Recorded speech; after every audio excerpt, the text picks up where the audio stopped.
سر یہ فرمائے گا کہ کل کے اجلاس پہ کیوں نہیں گئے وہ تو سب کو پتہ ہے، لیکن پھر بھی میں یہ جاننا چاہوں گی کہ اگر تو آپ کی پارٹی پھر بھی شرکت کر لیتی تو ایک اچھا جیسچر ہوتا، اپنی کوئی کنسنٹ یا کوئی سے نہ دیتے، لیکن جو اجلاس میں ہوا وہ تو کم از کم پارٹی کو پتہ ہوتا کہ کیا فیصلے اس میں کیے گئے ہیں۔ اچھا، کنسنٹ کی بات نہیں تھی، وہ تو ظاہری بات ہے جب اجلاس میں جاتے ہیں تو ایک کمیٹی کا اسٹینڈنگ کمیٹی آن ڈیفنس کا اجلاس ہے، اس میں آپ کا بھی موقف آتا، اور ظاہری بات ہے جب ریزولوشن کیری ہونی ہے وہ یونینیمسلی نہ کیری ہوتی ہے۔ اگر تحریک انصاف ہوتی، تحریک انصاف کے اپنے پن پوائنٹس اس میں موجود تھے، مگر جو تحریک انصاف کا بنیادی طور پہ موقف وہ آپ نے عمران خان صاحب والا تو بتا ہی دیا۔ ساتھ ہی ساتھ دیکھیں تحریک انصاف تھوڑا سا ڈسٹنس کس چیز سے کر رہی ہے، تحریک انصاف کسی بھی آل آؤٹ آپریشن کے اگینسٹ ہے۔ کے پی کے میں جس طرح دہشت گردی کی لہر کا سامنے ہوا، تحریک انصاف کا ماننا ہے یہ ہے کہ دیکھیں آلریڈی ایک آپریشن انڈر وے ہے، آپ نے ضرب استحکام کے نام سے سٹارٹ کیا ہوا ہے، آپ نیشنل ایکشن پلان کے تحت ڈیفرنٹ قسم کے انٹیلیجنس بیس آپریشنز بھی آلریڈی کئی آپریشن چل رہے ہیں، بلوچستان میں 2-3 مہینے سے آپریشن چل رہا ہے۔ دوسرا کے پی کے کی گورنمنٹ آپ کے ساتھ فلی کوآپریٹ کر رہی ہے۔ اگر آپ 3-4 دن پہلے کا واقعہ دیکھ لیں، کرک میں آپریشن پولیس نے کیری آؤٹ کیا اور جتنے بھی دہشت گردوں کی پوسٹیں تھیں وہ ختم کی۔ تو اس طرح کی کوآپریشن ہو تو یہ چیزیں ہو سکتی ہیں، اور کوئی بھی ایسی لڑائی جس میں آپ چلے جائیں جس میں خطرہ ہو کہ لارج اسکیل پہ لوگ ڈسپلیس ہوں گے، تو ایک بڑا کوشچن مارک ہے، کیونکہ وہ اگر لوگ ڈسپلیس ہوں گے at the end of the day وہ کس کی ذمہ داری بنتے ہیں؟ وہ صوبے کی ذمہ داری بنے گی، صوبے کا امن و امان ڈسٹرب ہوگا۔ اور تحریک انصاف اس کو کوریلیٹ کرتی ہے جو واقعات اے این پی کے ساتھ پاس میں ہوئے، کہیں وہ اس طرح کی چیزیں نہ ریپیٹ ہو، تو یہ سارے جو ہے نا ذہن میں خدشات موجود۔ لیکن سر ایک چیز جو تھی، کیونکہ کچھ کنفیوژن کل کچھ چیزوں میں پیدا ہوا، جیسے پہلے یہ کہا گیا کہ خان صاحب سے ملاقات کروا دی جائے، پھر رات گئے تک تو ایشورنس تو تھی، حکومت نے کہا کہ ہم ملاقات کروائیں گے، لیکن پھر صبح پتہ چلا کہ نہیں ہو رہی ہے۔ لیکن جب صبح وہ پریس کانفرنس کی گئی ہے، چکزئی صاحب بھی تھے اس میں، سلمان اکرم راجہ صاحب، تو اس میں ایک نئی بات کی گئی کہ جی خان صاحب کو پیرول پہ بھی رہا کیا جائے۔ اس کی کیا وجہ تھی؟ یعنی کہ پچھلے ایک دن پہلے تک تو وہ بات نہیں کی جا رہی تھی، خان صاحب کی رہائی کی بات کہاں سے آ گئی اس میں؟ اچھا، یہ پیرول کے تو وہی بات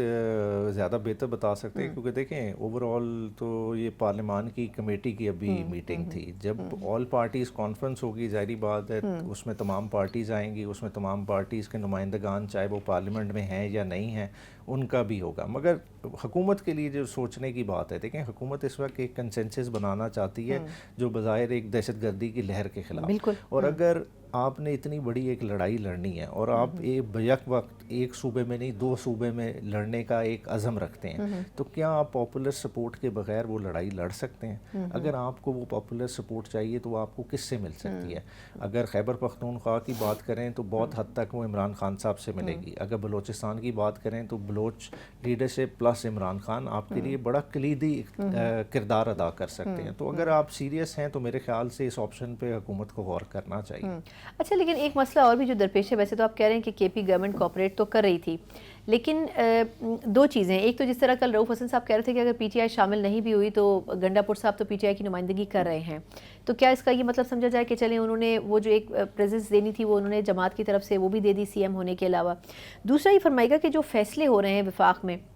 جیسے بھی کچھ دنوں پہلے ایک فیصلہ ہوا تھا کہ افغانستان کے شہریوں کو واپس بھیجنا ہے، تو اس پہ گنڈا پور صاحب نے ایک مطلب سٹیٹمنٹ ایسا دیا کہ ہم سوچ کے فیصلہ کریں گے یا دیکھ کے فیصلہ کریں گے کہ آیا اس پہ امپلیمنٹ ہونا ہے نہیں ہونا ہے۔ تو ایسے کیسے ہو سکتا ہے کہ وفاق الگ ڈیسیجن لے اور صوبہ الگ ڈیسیجن لے؟ نہیں، امیگریشن کی جو پالیسی ہے وہ تو وفاق ہی گورن کرتا ہے، اس میں کوئی دوسری رائے نہیں ہے، مگر ساتھ ہی ساتھ جو اس پہ ایک ویو آتا ہے نا، جو ہیومینیٹیرین آسپیکٹ ہے اس کا، ایک انسانی حقوق کا آپ اینگل دیکھیں ایک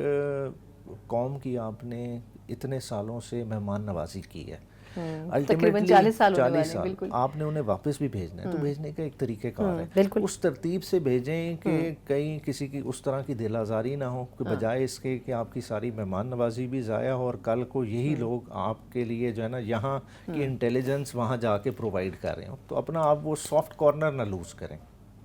ٹھیک، اچھا، لیکن سر اب یہ تو چلیں واضح ہے کہ سافٹ کارنر نہ لوز کریں، لیکن ہمیں بظاہر یہ لگتا ہے کہ ایک جو گرینڈ آپریشن کی بات ہو رہی تھی اگر وہ نہ بھی ہوا، اگر بڑے پیمانے پر بھی ٹیررسٹوں کو وائپ آؤٹ کرنے کی کوشش کی جائے گی تو پاکستان تحریک انصاف اس میں وہاں کھڑی نظر نہیں آئے گی جہاں اسٹیٹ کھڑی ہے، بظاہر ایسا لگتا ہے. نہیں دیکھیں جی، جب آپ نے سال پہلے سوات میں دہشت گردی کی لہر ایک ابھرنے کی کوشش کی تو ساری عوام نکل آئی. دیکھیں عوام جب کھڑی ہے نا تو دہشت گردی نہیں پھیل سکتی. عوام کو آپ کو بیک پہ لانا پڑے گا. تحریک انصاف بار بار یہی سمجھانے کی کوشش کر رہی ہے کہ چیز کا کرنے کا طریقہ کار اور ہے. آپ ڈائریکٹ کر کے کریں گے، دیکھیں پھر ایک لفظ ہوتا ہے کولیٹرل ڈیمیج. کولیٹرل ڈیمیج میں آپ اپنی کمیونٹی کا اتنا نقصان کر جائیں گے کہ شاید وہ انجانے میں وہ کمیونٹی ان غلط ہاتھوں کا نہ ساتھ دے اچھا، پائے. لیکن یہی میرا خیال ہے بلوچستان میں ہو رہا ہے. 100%. تو اس کی وجہ یہی ہے کہ بلوچستان میں اب جو کہا جا رہا ہے کہ گرینڈ آپریشن ہوگا تو آپ کے خیال میں یہ مزید صورتحال بگاڑ دے گا؟ پھر بگاڑ بھی سکتا ہے. دیکھیں یہ دیکھیں بڑے آپریشن ایک لمیٹڈ سا اسپیکٹ ہے. اگر آپ اوور آل دیکھیں نا، آپریشن تو کرنا ہے کہ آپ کو ایک پرابلم نظر آ گیا، جیسا گھاس بڑی ہو گئی آپ کو نظر آ رہا ہے، مگر جڑ کا تو آپ کو نہیں پتا نا. جڑ کس نے ٹیک کیئر کرنی ہے؟ وہ پولیٹیشین نے کرنی ہے. وہ پولیٹیشین کا ڈومین ہے. پولیٹیشین ایسی پالیسی بنائیں گے کہ لوگوں کو انکلوسیو کریں، کہ لوگوں کو یقین آئے کہ یہ جو پولیٹیکل سسٹم ہے ہمارا ریپرزنٹیٹیو سسٹم ہے اور اس سسٹم کے ذریعے ہمیں ثمرات ملیں گے، تو تب وہ والی پالیسی چل سکتی ہے. خالی آپ لارج اسکیل بس اٹیک کر دیں تو وہ تو خالی آپ جو ہے نا دہشت گردوں کو ڈسپلیس کریں گے، اور وہ پھر کہاں سے رونما ہوں گے، وہ ایک پریشان کن کیفیت ہوگی. صحیح.